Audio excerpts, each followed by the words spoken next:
नमस्कार दोस्तों, स्वागत है आपका हमारे YouTube चैनल सरकारी दामाद पर। जैसा कि आप सभी को पता है, मैंने प्रॉमिस किया था कि मैं स्टैटिक जीके की एक सीरीज शुरू करूंगा जिसका नाम है सगुन सीरीज। और मैंने इससे पहले एक क्लास आपको पढ़ाई थी यूनेस्को वर्ल्ड हेरिटेज साइट्स में, लेकिन मैंने उस क्लास को पीडीएफ में पढ़ाया था। तो बहुत सारे बच्चों का रिस्पॉन्स ये था कि उसमें पीडीएफ से ज़्यादा क्लियरिटी नहीं मिली थी। तो मैं आपको एक एक करके बोर्ड बोर्ड पर सारी चीज़ें समझाऊंगा। एक एक वर्ल्ड हेरिटेज साइट्स के बारे में एक एक करके मैं सारी चीज़ें बोर्ड पर आपको बताऊंगा कि 1983 में कौन-कौन साइट्स थी, 1984 में कौन-कौन सी थी। तो सारी सारी चीज़ें मैं आपको एक-एक चीज़ें कराऊँगा। आपको रेगुलर क्लास करनी है और आज से मैं रेगुलर उस पर काम करूँगा। इस पर रेगुलर आपकी क्लास आएगी।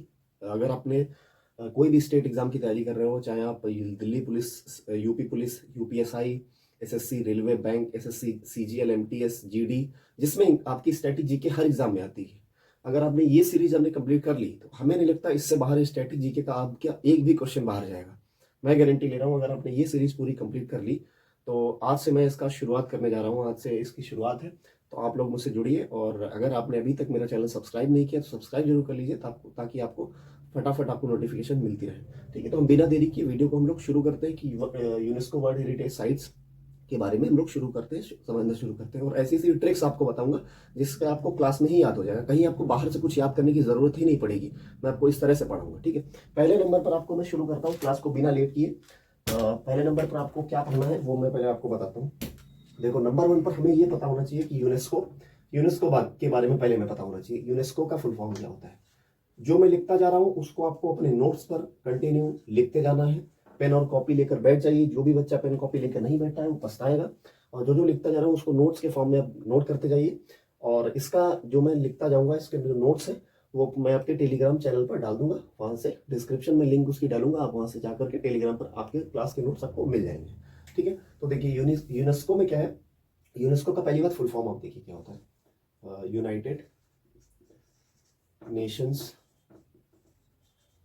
Educational Scientific and Cultural Organization. ठीक है, ये इसका फुल फॉर्म हो गया। पहले यूनेस्को के बारे में जान तो लें कि आखिरकार यूनेस्को होता क्या है। ठीक है, यूनेस्को के बारे में पहले आपको बता देते हैं यूनेस्को का फुल फॉर्म क्या होता है।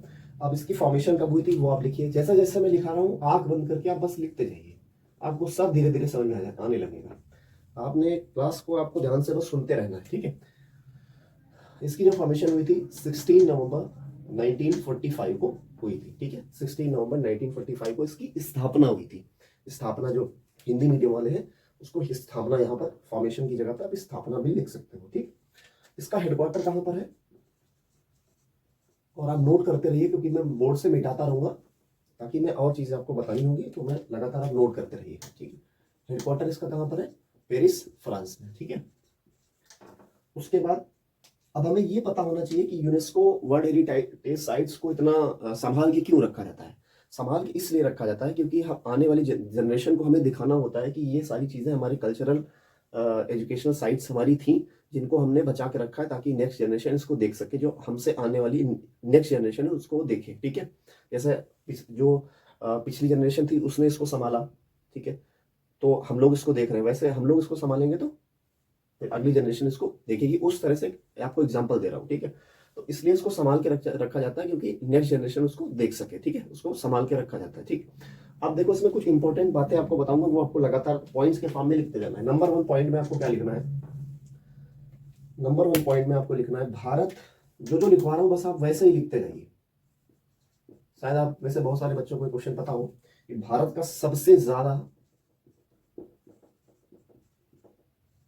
ज्यादा यूनेस्को वर्ल्ड हेरिटेज साइट्स में,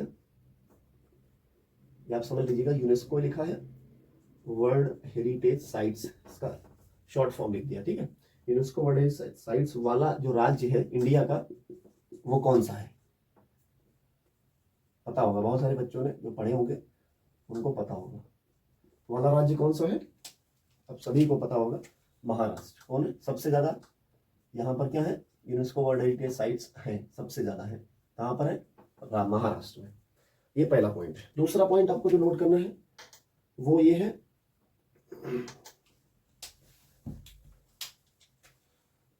दूसरा पॉइंट आपका है कि भारत में टोटल कितनी वर्ल्ड हेरिटेज साइट्स है।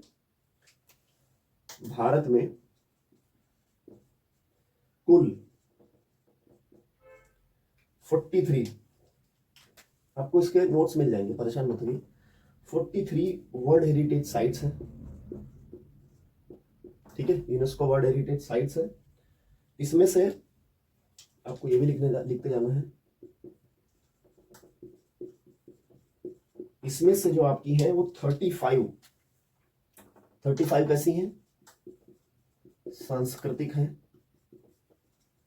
ठीक है, और 7 आपकी जो है प्राकृतिक है, और 1 जो है आपकी एक 1 काजीरंगा जिसको कहते हैं वो मैं लिख दे रहा हूँ, काजीरंगा राष्ट्रीय उद्यान, नेशनल पार्क, राष्ट्रीय उद्यान।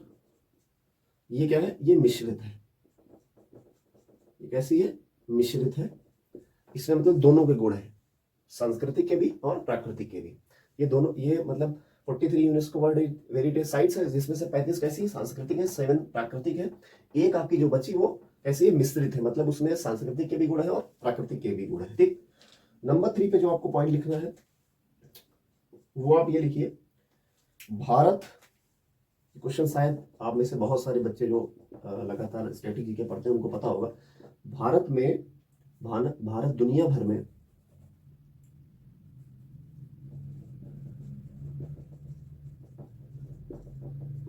दुनिया भर में यूनेस्को स्थलों की संख्या में कौन से नंबर पर है, बताइए आप लोग, कौन से नंबर पर है, 6ठे स्थान पे, 6ठवें स्थान पर, ठीक है, कौन से स्थान पर है, 6ठवें स्थान पर है, ठीक है। उसके बाद ये 3 पॉइंट आपके हो गए, ठीक है। ये पहले आप 3 पॉइंट इनको नोट कर लीजिए, फिर मैं पहली जो यूनेस्को वर्ल्ड हेरिटेज साइट्स आपकी है वो है ताजमहल, वो आपको पहले मैं बताता हूँ, पहले आप इसको नोट कर लीजिए, ठीक है। इसको अब मैं आपको इसके नोट्स लगातार दूंगा, इसको फटाफट आप नोट करिए, फिर मैं आगे बताता हूँ, फटाफट इसको नोट करिए।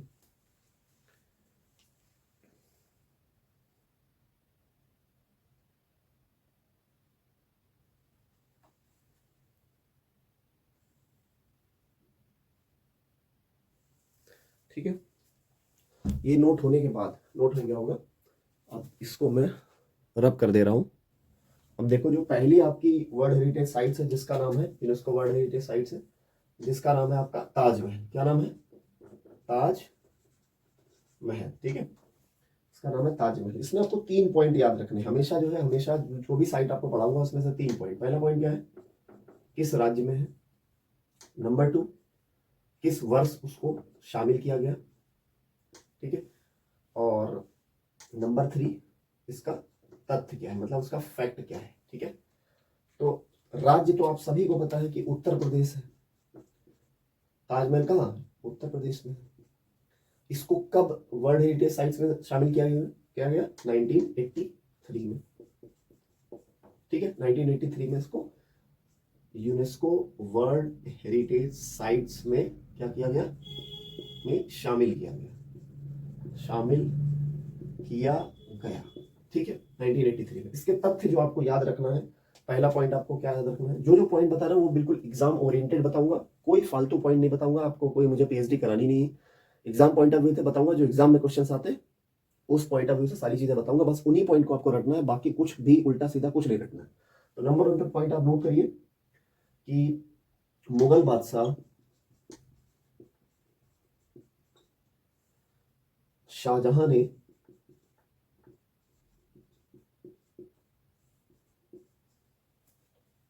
ताजमहल को 17वीं शताब्दी में बनवाया था,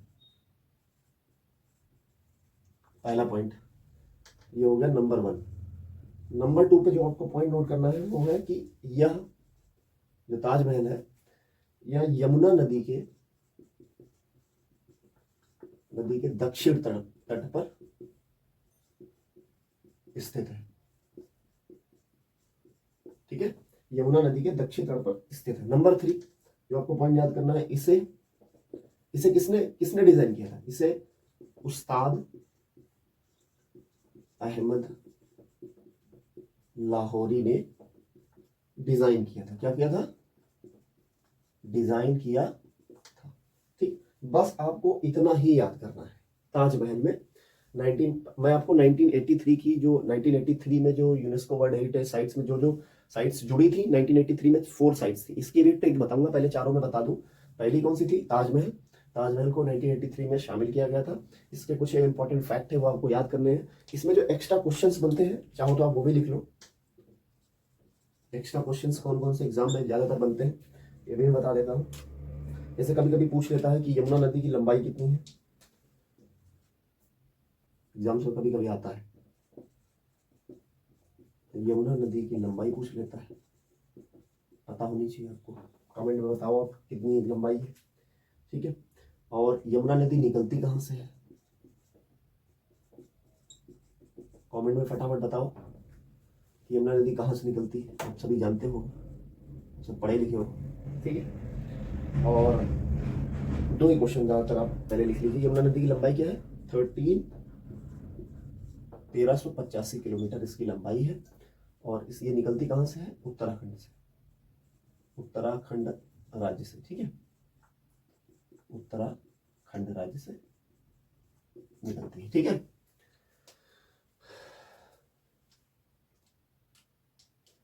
यमुना नदी कहाँ से निकलती है, लिख दो कहाँ से निकलती, ठीक है। तो ये एक्स्ट्रा क्वेश्चन हो गया। अब इसको फटाफट आप नोट करिए, फटाफट मैं इसको मिटाऊं ताकि मैं अगला आपको आगे करा पाऊँ, ठीक है। अगली साइट आपको बताऊं, ठीक है। नोट हो गया होगा हमें लगता है। देखो, मैंने पहली वर्ल्ड हेरिटेज साइट्स कंप्लीट कर ली है। नंबर 2 पर दूसरी जो साइट है वो आप देखिए। जो दूसरी आपकी वर्ल्ड हेरिटेज साइट्स है वो है आपकी एलोरा केव्स। कौन सी है? एलोरा केव्स, मतलब एलोरा की गुफाएं। हिंदी मीडियम वालों को समझ में आ रहा होगा, इंग्लिश मीडियम वालों को भी समझ में आ रहा होगा। कोई टफ चीजें नहीं बता रहा हूँ आपको, सब चीजें समझ में आ रही होंगी। और हाँ, एक चीज और ध्यान रखिएगा, हर चीज में जो सांस्कृतिक है वो लिखते जाइए। जो ताजमहल थी उसमें आप ऐड कर लीजिएगा, वो कैसी थी? सांस्कृतिक है, ठीक है। ये भी सांस्कृतिक है, एलोरा की गुफाएं सांस्कृतिक है। इसमें आपको 3 पॉइंट याद करने हैं, जैसा कि आपको बता चुका हूँ। राज्य, वर्ष और तथ्य, मतलब फैक्ट, ठीक। किस राज्य में है आप सभी को पता है, आप सब पढ़े लिखे हो, सबको पता है। कौन से राज्य में है? महाराष्ट्र में। कौन से राज्य में? महाराष्ट्र में। महाराष्ट्र के किस कौन से शहर में? औरंगाबाद में। औरंगाबाद में, ठीक है। इसको किस वर्ष शामिल किया गया? इसको भी 1983 में यूनेस्को इसको वर्ल्ड हेरिटेज साइट्स में शामिल किया गया, शामिल किया गया, ठीक है। इसके तथ्य जो आपको याद रखने हैं, नंबर 1 पॉइंट पर आपको क्या याद रखना है वो मैं लिखता जा रहा हूँ। नंबर 1 पर आपको याद रखना है, इसे किसने बनवाया था? कमेंट में बताओ फटाफट। इसे राष्ट्रकूट वंश के, ये एग्जाम में क्वेश्चंस आते हैं इसीलिए मैं आपको लिखवा रहा हूँ, फालतू कुछ नहीं बता रहा हूँ। आप लिखते जाइए फटाफट, वरना पछताओगे। राजा कृष्ण प्रथम ने, कौन से? राजा कृष्ण प्रथम ने बनवाया था। Number 1 point. नंबर 2 पे आपको क्या याद रखना है? नंबर 2 पर आपको याद रखना है, यहाँ कितनी गुफाएं हैं टोटल? फटाफट बताओ कमेंट में, यहाँ कितनी गुफाएं हैं? 34। यहाँ पर 34 आपकी क्या है? गुफाएं हैं और मंदिर है, ठीक है। ठीक, नंबर 2 पर ये पॉइंट। नंबर 3 पे जो आपको पॉइंट लिखना है वो क्या लिखना है कि आपने 20 रुपए का नोट देखा है? 20 रुपए के नोट के पीछे बहुत सारे बच्चों को पता होगा, जिसको पता हो कमेंट पे बस कुछ भी लिख सकता है, लाइक कर सकता है वीडियो को। 20 रुपए के नोट, 20 रुपए के नोट के पीछे जो जो लिख रहा हूँ वो लिखते जाइए, नोट करते जाइए। 20 रुपए के नोट के पीछे ये कुछ फैक्ट है जो एग्जाम में आपके आते ही आते हैं। जैसे आप डायरेक्टली क्वेश्चन आता है ना, 20 रुपए के नोट के पीछे कौन किसका चिन्ह है, तो बता सकते हो आप। इसको दर्शाया गया, एलोरा केव्स को दर्शाया गया। क्वेश्चन यहीं से बन गया, आपको इंपॉर्टेंट क्वेश्चन यहीं से बन गया। 20 रुपए के नोट के पीछे की तरफ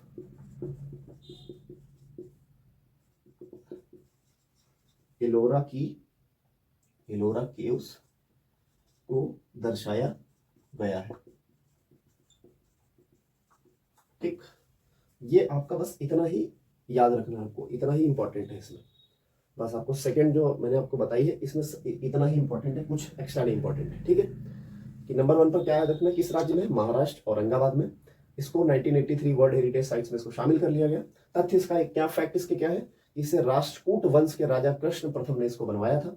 और यहाँ 34 गुफाएं हैं और कुछ मंदिर हैं। उस और नंबर 3 पे जो पॉइंट आपका है, 20 रुपए के नोट के पीछे की तरफ एलोरा केव्स को दर्शाया गया है। ठीक है, दिखाया गया है। नंबर 3 पे आपकी जो यूनेस्को वर्ल्ड हेरिटेज साइट्स आती है, नंबर 3 पे आपकी है अजंता केव्स। कौन सी है, अजंता केव्स को रेड से लिख दो वरना समझ में नहीं आएगा। कौन सी है, अजंता केव्स, अजंता केव्स। हिंदी में भी लिखते रहो, टेंशन मत लो। अजंता की गुफाएं, अजंता की गुफा। ठीक है, और आपको ये लिख लेना यहाँ पर, ये सांस्कृतिक है। कैसी है, सांस्कृतिक है। ठीक है, इसके बाद इसमें आपको क्या क्या पॉइंट याद रखने हैं। पहला पॉइंट सभी को पता है, राज्य पता होना चाहिए, वर्ष पता होना चाहिए और तथ्य में पता होना चाहिए कि क्या है। ठीक है, ये कौन से राज्य में है, आप सभी को पता है, ये महाराष्ट्र में है। महाराष्ट्र राज्य के औरंगाबाद शहर में, महाराष्ट्र राज्य, महाराष्ट्र के औरंगाबाद में। ठीक है, इस वर्ष इसको शामिल किया गया, इसको भी 1983 में ही यूनेस्को वर्ल्ड हेरिटेज साइट्स में शामिल किया गया। आप लोग बोर तो नहीं हो रहे हो ना, बोर नहीं होने देंगे, टेंशन मत लो। तथ्य इसका याद रखना है, फालतू के कोई क्वेश्चन, कोई मजाक, फालतू का कुछ नहीं करना है, बस आपको पढ़ना है। सीरियसली आपको पढ़ना है, कुछ नहीं करना है। यहाँ अगर आपने सारी क्लासेस कर ली मजाक मस्ती के लिए और सारे आप टीचर को देखते रहो, यहाँ अगर आप अगर आए हो तो कुछ इंपॉर्टेंट लेके जाओ। एग्जाम पॉइंट ऑफ व्यू से सीरियस स्टूडेंट की जरूरत है, फालतू स्टूडेंट की जरूरत ही नहीं है। आप मत आओ, कोई जरूरत नहीं। अगर आप सीरियस हो तो आप देखो, वरना मत देखो। सीरियसली मैं आपको बता रहा हूँ तो सीरियसली आप उसको नोट डाउन करते रहिए। ठीक है, तथ्य में आपको क्या क्या याद रखना है। पहला तथ्य आपको जो याद रखना है, इसे थेरवाद बौद्ध धर्म के अनुयायी, कौन से धर्म के अनुयायी, बौद्ध धर्म के अनुयायी वाकटक वंश द्वारा, कौन से वंश द्वारा, वाकटक वंश द्वारा बनवाया गया था। ठीक है, बनवाया गया था। ठीक है, ये इसमें पॉइंट मेन है। ठीक, पहला पॉइंट आपको ये लिख लेना है। नंबर 2 पे इसमें जो मेन पॉइंट है वो आपको ये लिखना है कि यहाँ पर कितनी गुफाएं हैं। यहाँ कुल 29 गुफाएं। ठीक है, और ये चट्टानों को काटकर बनाई गई गुफाएं, चट्टानों को काटकर बनाई गई गुफाएं हैं। ठीक है, ये आपको लिखना है, ये चट्टानों को काटकर बनाई गई गुफाएं। नंबर 3 पर जो आपका इंपॉर्टेंट पॉइंट है, बस 3 ही पॉइंट है, ज़्यादा कुछ एक्स्ट्रा नहीं बता रहा हूँ। जो इंपॉर्टेंट है आपका एग्जाम के लिए बस उतना ही बता रहा हूँ। ये वाघोरा नदी के किनारे है,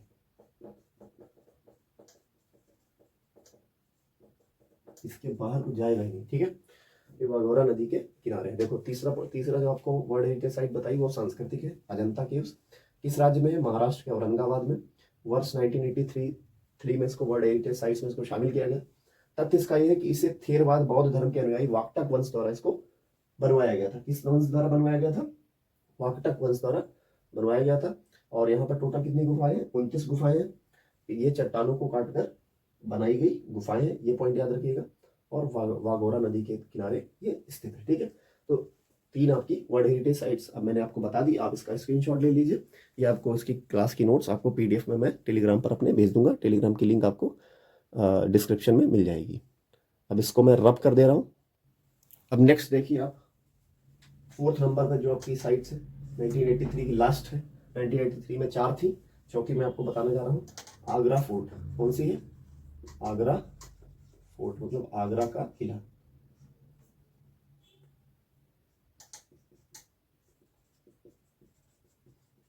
आगरा का किला, ठीक है। ये भी आपकी कौन सी है? सांस्कृतिक है। वैसे ये सांस्कृतिक है, ठीक है। उसके बाद इसमें 3 पॉइंट आपको याद रखने, कौन कौन से? नंबर 1 राज्य, नंबर 2 वर्ष, और नंबर 3 इसका तथ्य, इसके फैक्ट, ठीक।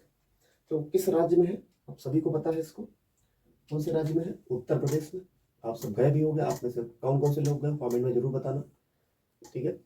उत्तर प्रदेश राज्य में है, यूपी में, ठीक है। इसको शामिल कब किया गया? 1983 में इसको शामिल किया गया यूनेस्को वर्ल्ड हेरिटेज साइट्स में। आप समझ गए होगे, पूरा लिखने की जरूरत है नहीं, आप समझ गए होगे आप, ठीक है। उसके बाद लिख दे रहा हूँ वर्ल्ड हेरिटेज साइट्स में, आप बहुत से महान आत्माओं जो भूल जाओगे, शामिल किया गया, शामिल किया गया, ठीक है। तथ्य इसका जो इम्पोर्टेंट है वो आपको ये याद रखना है, या जो है यह 16वीं शताब्दी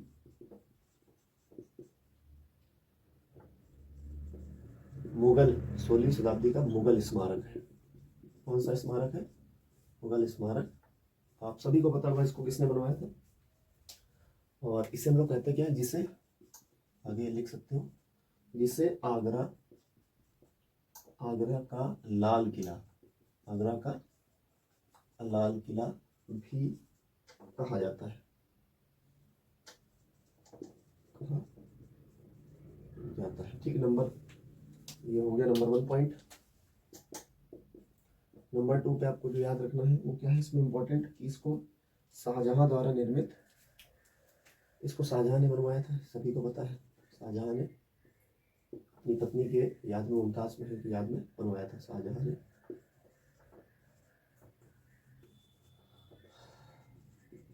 शाहजहां ने बनवाया था, ठीक है।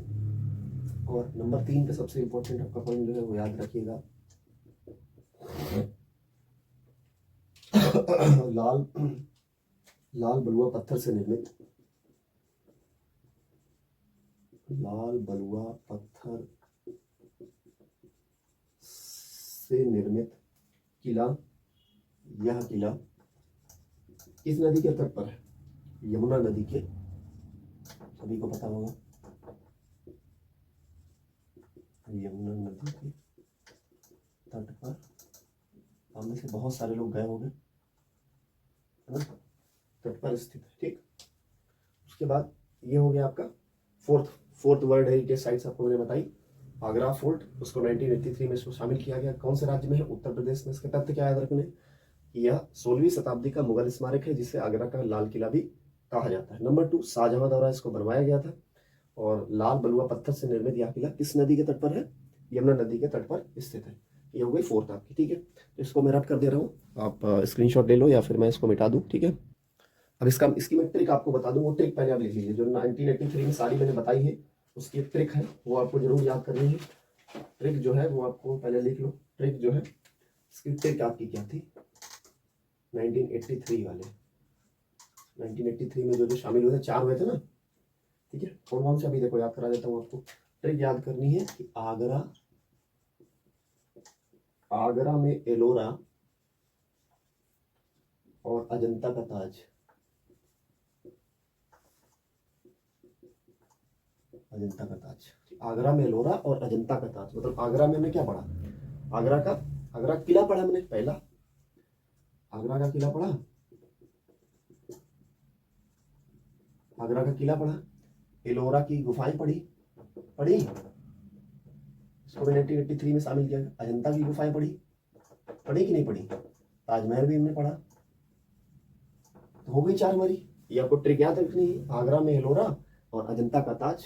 आगरा से आगरा का किला 1983 में शामिल किया गया, एलोरा से एलोरा की गुफाएं 1983 में शामिल की गई, अजंता में अजंता की गुफाएं 1983 में शामिल की गई, और ताजमहल जो है आपको 1983 में शामिल किया। ये इसकी ट्रिक है, आप इसको नोट डाउन कर लीजिए, ठीक है। फिर मैं इसको मिटा देता हूँ, बोर्ड है छोटा इसलिए मेरे को बार बार मिटाना पड़ रहा है।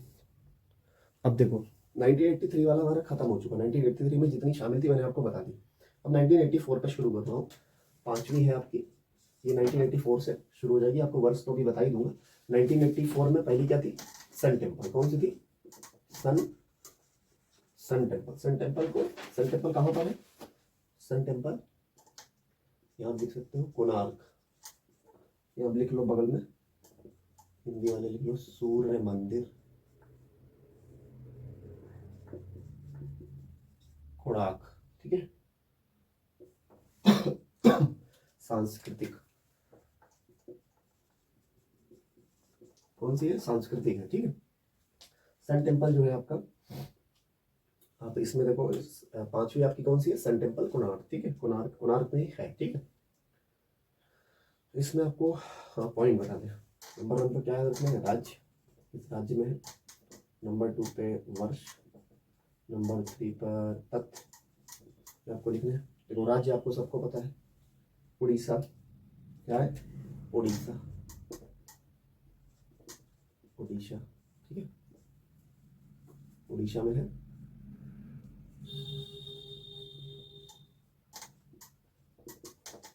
उड़ीसा में है। ठीक है, उड़ीसा में। ठीक है। उसके बाद वर्ष, इसको 1984 में शामिल किया गया। कब शामिल किया गया? ध्यान रखना, 1984 में शामिल किया गया। 1983 वाले 4 थे, मैंने आपको बता दी। 1984 में जो शामिल किया गया वो क्या है? ये सन टेम्पल। ठीक है। इसमें जो इंपॉर्टेंट पॉइंट आपको जो याद रखना है वो क्या है? इसे किसने बनवाया था? बताओ कमेंट में फटाफट। इसे गंग वंश के राजा नरसिंह देव प्रथम,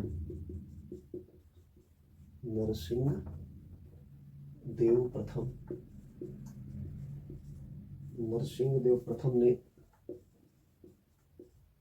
इसे 13वीं शताब्दी में बनवाया था।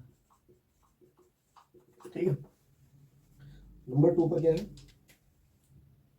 अगर इसका एज भी आपको ईयर भी लिखना है तो आप लिख सकते हो 1238 से लेकर के 1264 में इसको बनवाया गया था। 1238 से 1264। ठीक है, क्लियर लिखते रहो, दिख नहीं रहा होगा। 1238 से 1264। ठीक है। नंबर 2 पे पॉइंट आपका जो है वो याद रखना है आपको। यह जो है किसको दर्शाता है? किसका प्रतिनिधित्व करता है? यह कलिंग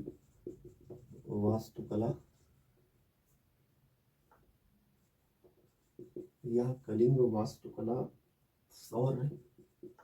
सौर देवता, सूर्य के रथ, यानी सूर्य, जो लिख रहा हूं बस लिखते रहिए। सूर्य के रथ का प्रतिनिधित्व करता है। करता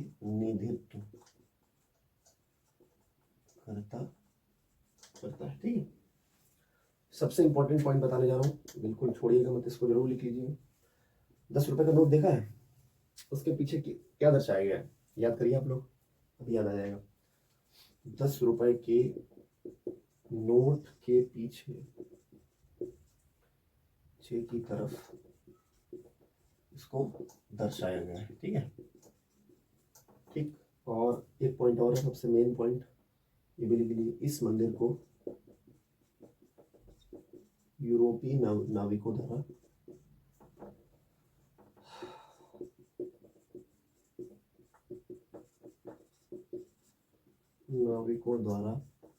काला पगोडा भी कहा जाता है।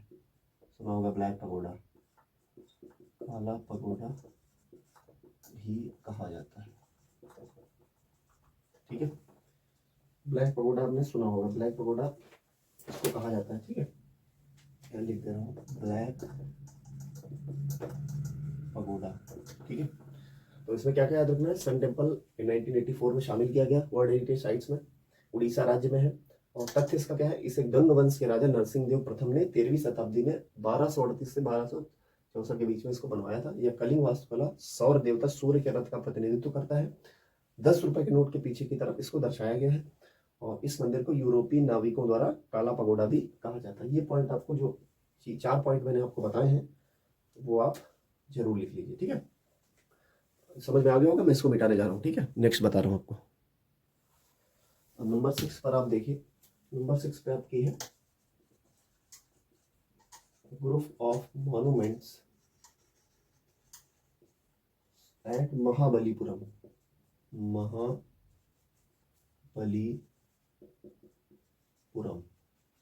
ठीक है। मतलब इसको हिंदी में आप अगर लिखोगे तो महाबलीपुरम के स्मारकों का समूह, ये लिखिए, ठीक है। महाबलीपुरम के स्मारकों का समूह, ठीक है।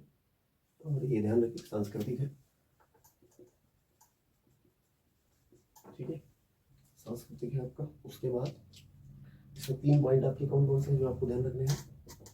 नंबर 1 पर राज्य, नंबर 2 पे वर्ष, नंबर 3 पे तथ्य, ठीक। ये जो राज्य है, किस राज्य में आप सभी को पता है, बताने की जरूरत नहीं। तमिलनाडु में, तमिलनाडु में, ठीक। किसको इसको पता था कमेंट में जरूर बताना कि हमें पता था। तमिलनाडु। वर्ष इसको 1984 में इसको वर्ल्ड हेरिटेज साइट्स में शामिल किया गया, ठीक है। 1984 में, ठीक है। ईयर लिख देता हूँ, दिख नहीं होगा, 1984, ठीक है। इसमें जो आपको 3 पॉइंट याद रखने हैं वो कौन कौन से हैं। नंबर 1 पॉइंट, इसका निर्माण जो है, इसका निर्माण पल्लव राजाओं द्वारा 7वीं और 8वीं शताब्दी, राजाओं द्वारा 7वीं और 8वीं शताब्दी के मध्य बंगाल की खाड़ी, जो लिख रहा हूँ बस लिखते रहिए, बंगाल की खाड़ी के कोरोमंडल तट पर हुआ था। इसका बंगाल की खाड़ी के कोरोमंडल तट पर हुआ, ठीक है। इसका निर्माण हुआ था, ठीक है। इसको पल्लव राजाओं द्वारा बनवाया गया था 7वीं और 8वीं शताब्दी के मध्य में बंगाल की खाड़ी के कोरोमंडल तट पर, ठीक है। नंबर 2 पर पहला पॉइंट आपका ये होगा। नंबर 2 पर जो पॉइंट आपको लिखना है वो आप ये लिखिए, यहाँ के प्रमुख स्मारकों में, यहाँ के प्रमुख स्मारकों में पंचरथ, ये जो लिखते जाइए, जो मैं लिख रहा हूँ, तट मंदिर, अर्जुन की तपस्या,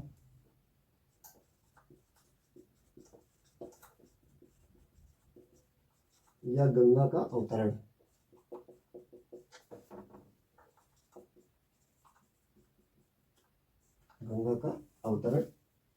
गुफा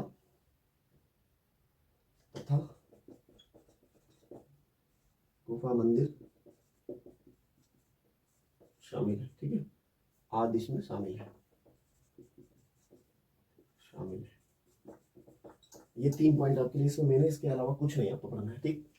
कि किस राज्य में है, तमिलनाडु में। वर्ष 1984 में इसको वर्ल्ड हेरिटेज साइट्स में इसको शामिल किया गया। पहला पॉइंट है, इसका निर्माण पल्लव राजाओं द्वारा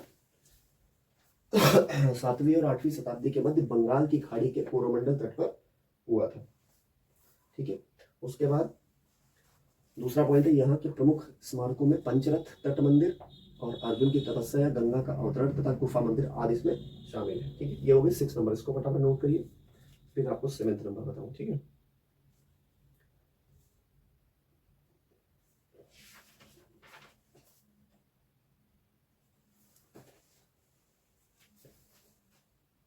अब इसकी ट्रिक आपको बता दूं कि याद कैसे इसको करना है।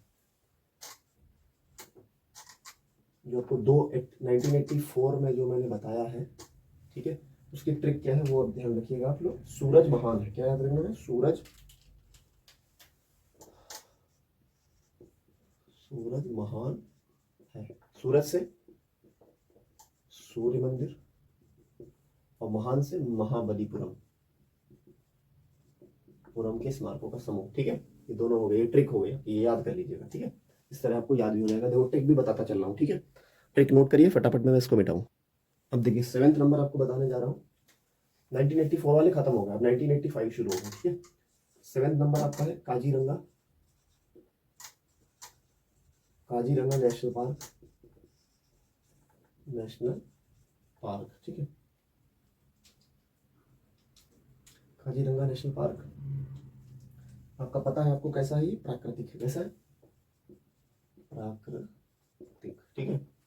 और इसमें जो इम्पोर्टेंट आपका है, ये पहले मैं यहाँ पे ये लिख दूँ, हिंदी में लिख दूँ, काजीरंगा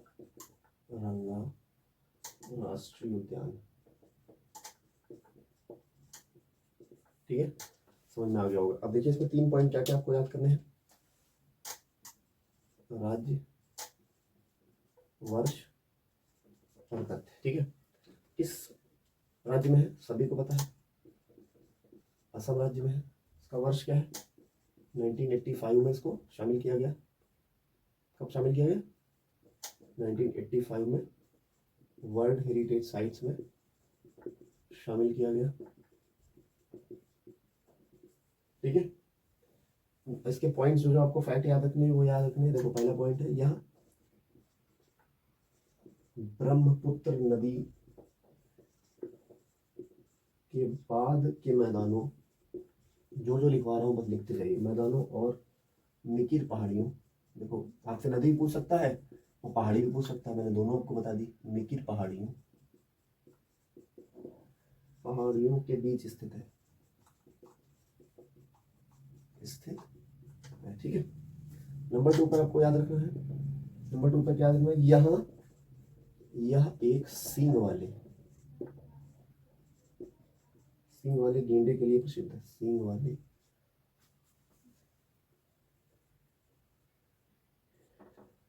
गेंडा के लिए प्रसिद्ध है। 3 पॉइंट ही बताऊंगा, सिर्फ 3 पॉइंट मेन है, ठीक है। दूसरा पॉइंट, तीसरा पॉइंट याद रखना है, इस उद्यान को वर्ष 1974 में, इस उद्यान को, कोई बुक पढ़ने की जरूरत नहीं है, बस जो लिखवा रहा हूँ बस लिखते रहिए। इस उद्यान को वर्ष 1974 में राष्ट्रीय उद्यान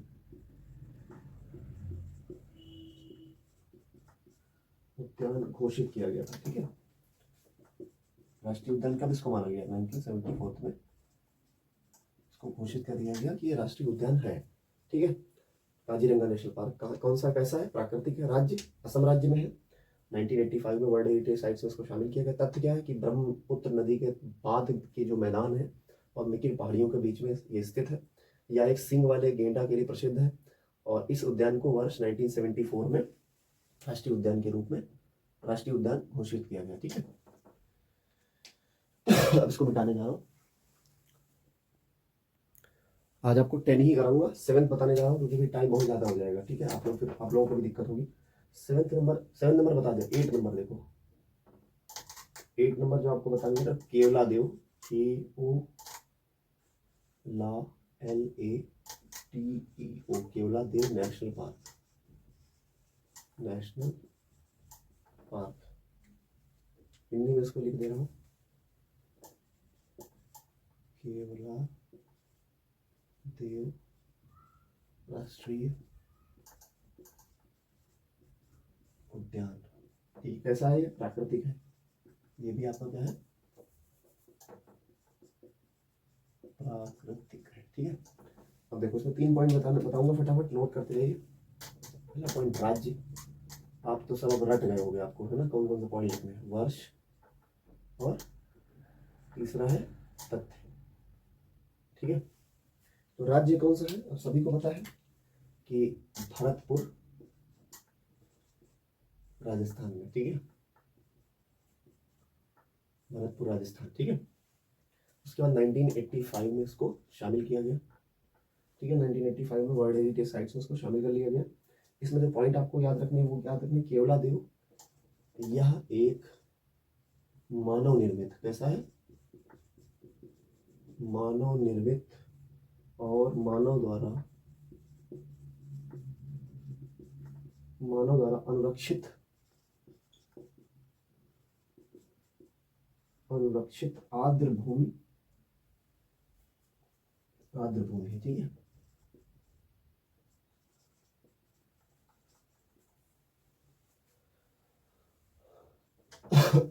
पहला पॉइंट। दूसरा पॉइंट देखिए, दूसरा पॉइंट क्या लिखना है, साइबेरियन,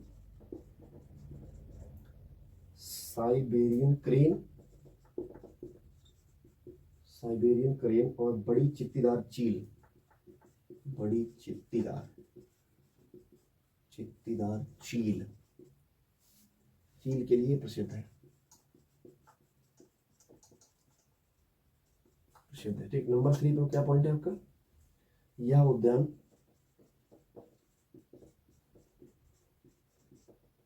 रामसर कन्वेंशन,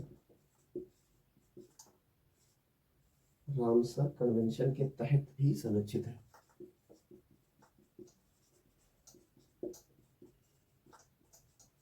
ये आपको 3 पॉइंट याद रखने जो एग्जाम पॉइंट ऑफ व्यू से। पहला पॉइंट क्या है, केवलादेव नेशनल पार्क प्राकृतिक है, राज्य किसमें, भरतपुर राजस्थान में, वर्ष 1985 में। तथ्य इसके क्या याद रखने, यह एक मानव निर्मित और मानव द्वारा अनुरक्षित आर्द्र भूमि है।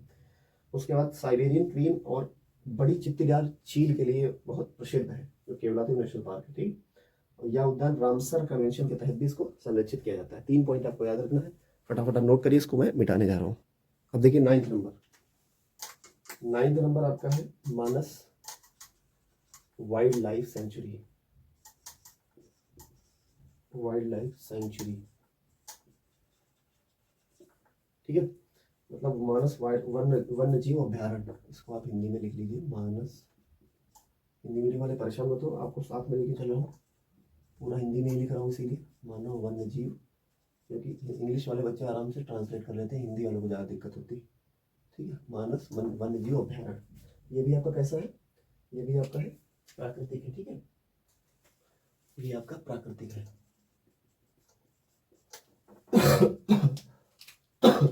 इसमें ज़्यादा समझ में आ रहा होगा पीडीएफ के कंपैरिजन में।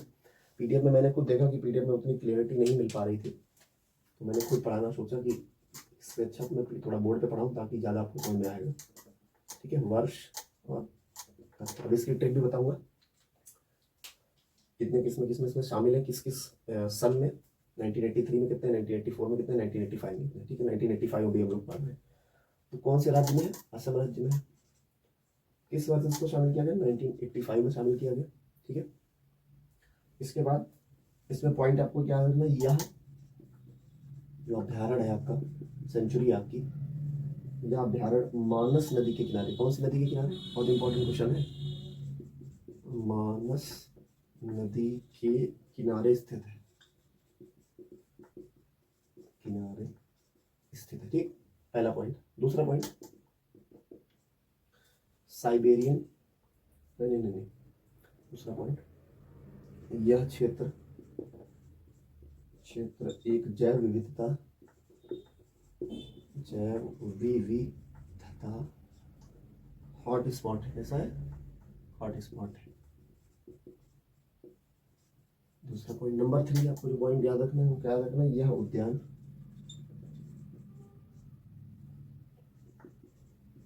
रामसर कन्वेंशन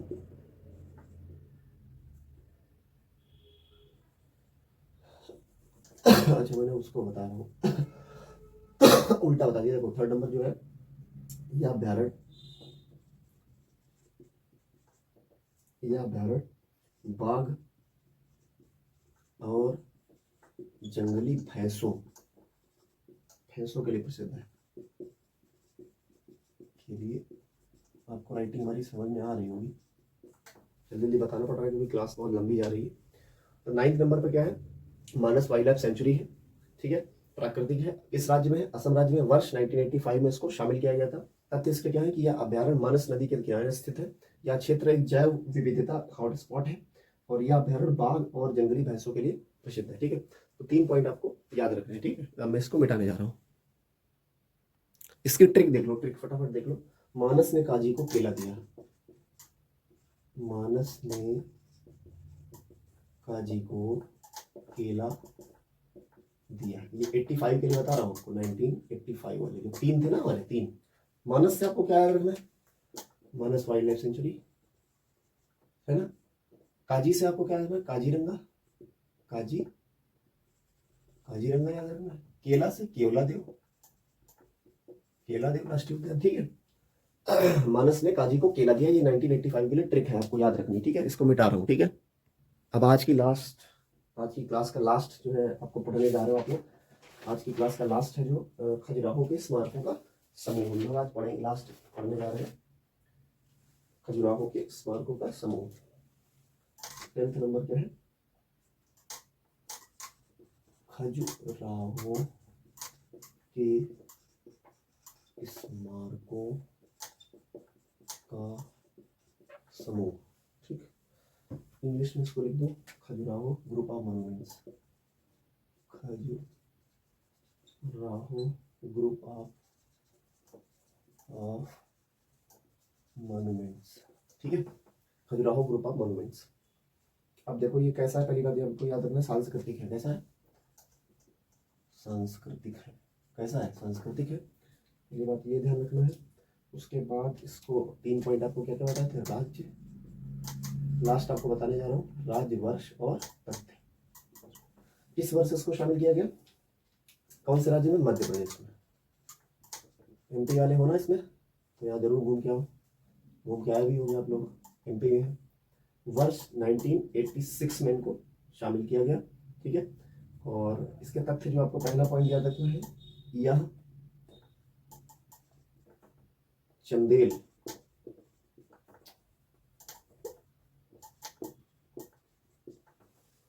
वंश द्वारा निर्मित मंदिर है, ठीक है। इसमें नंबर 2 यहीं पर आप लिख लो साथ में, इसमें हिंदू धर्म और जैन धर्म दोनों के मंदिर है।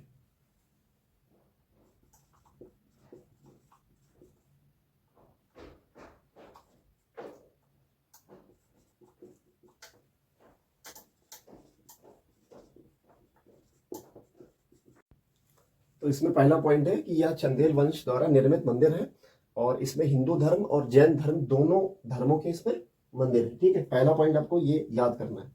नंबर 2 पर जो आपको पॉइंट है वो क्या याद करना है, वो मैं आपको लिख दे रहा हूं कि इसमें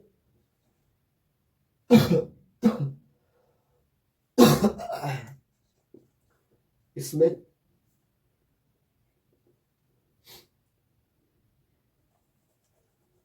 सेकेंड नंबर पे जो आपका पॉइंट है इसमें लिखना है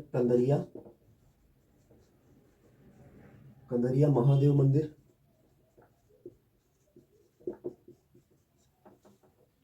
ये इसके ब्रैकेट में आप एक चीज लिख लीजिए कि सबसे अधिक, क्या लिखना है? सबसे अधिक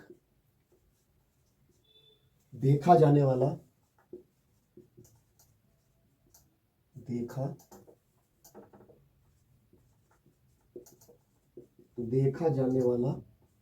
मंदिर, सबसे ज्यादा देखा जाने वाला मंदिर कौन सा है? कंदरिया महादेव मंदिर, जो कि खजुराहो परिसर में है, ठीक है। ये आपको मंदिर जरूर याद रखना, बहुत इंपॉर्टेंट मंदिर है, खजुराहो परिसर, ठीक है। ये पॉइंट बहुत इंपॉर्टेंट है, आप इसको जरूर नोट कर लीजिए। तीसरा पॉइंट है विश्वनाथ मंदिर। कुछ आपको मंदिर बता रहा हूं जो इंपॉर्टेंट है इससे रिलेटेड। विश्वनाथ मंदिर, जिसको राजा धंग द्वारा पंचायत शैली में बनाया गया था। किस शैली में? पंचायत शैली। ये इंपॉर्टेंट आपको मंदिर बता रहा हूँ, उल्टा सीधा कुछ नहीं। उसमें एक इंपॉर्टेंट मंदिर है लक्ष्मण मंदिर, जैसे लक्ष्मण मंदिर। उसके बाद 64, एक है 64 योगिनी मंदिर। और उसके बाद आदित्यनाथ शांतिनाथ मंदिर,